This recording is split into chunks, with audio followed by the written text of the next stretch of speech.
ବାରବାଟୀରେ ଭାରତର ବଡ଼ ବିଜୟ। ପ୍ରଥମ ଟି20 ମ୍ୟାଚ୍କୁ 101 ରନ୍ରେ ଜିତି ବିଜୟ ଅଭିଯାନ ଆରମ୍ଭ କରିଛି ଟିମ୍ ଇଣ୍ଡିଆ। ଏଥିସହ 5 ଟିକିଆ ଟି20 ସିରିଜ୍ରେ 1-0ରେ ଆଗୁଆ ରହିଛି। ବାରବାଟୀ ମ୍ୟାଚ୍ରେ ଭାରତୀୟ ବୋଲରମାନେ ମାପଚୁପ ବୋଲିଂ କରି ଦକ୍ଷିଣ ଆଫ୍ରିକାକୁ ମାତ୍ର 12.3 ଓଭରରେ 74 ରନ୍ରେ ଅଲ୍ ଆଉଟ୍ କରିଦେଇଥିଲେ।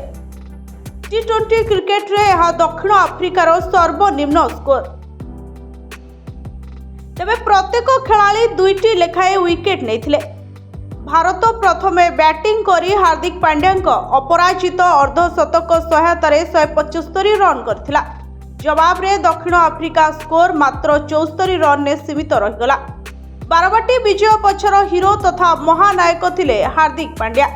ସେ ଉଭୟ ବ୍ୟାଟ୍ ଏବଂ ବୋଲରେ କମାଲ କରିଦେଇଥିଲେ। ଅପରାଜିତ 69 ରନ୍ ଏବଂ ଗୋଟିଏ ୱିକେଟ୍ ନେଇ ପ୍ଲେୟର ଅଫ୍ ଦି ମ୍ୟାଚ୍ ହୋଇଥିଲେ। ଆଜି ଦୁଇ ଦେଶର ଖେଳାଳିମାନେ ଚଣ୍ଡିଗଡ଼ ଯିବେ। ଆସନ୍ତାକାଲି ନ୍ୟୁ ଚଣ୍ଡିଗଡ଼ରେ ଦ୍ୱିତୀୟ ଟି20 ମ୍ୟାଚ୍ ଖେଳାଯିବ। ଏଥିସହ ବାରବାଟୀ ବିଜୟ ପଛର ମହାନାୟକ ଥିଲେ ହାର୍ଦ୍ଦିକ ପାଣ୍ଡ୍ୟା। ଯେତେବେଳେ ଭାରତର ପ୍ରାରମ୍ଭିକ ବ୍ୟାଟିଂ ବିପର୍ଯ୍ୟୟ ଘଟିଥିଲା, ସେହି ସମୟରେ ପାଣ୍ଡ୍ୟା ଧୂଆଁଧାର ବ୍ୟାଟିଂ କରିଥିଲେ। ତାଙ୍କ ବ୍ୟାଟିଂରୁ ବର୍ଷିଥିଲା ଛକା ଆଉ ଚୌକା। ତେବେ ବାରବାଟୀରେ ଏକ ବିରଳ ରେକର୍ଡ କରିଛନ୍ତି ହାର୍ଦ୍ଦିକ।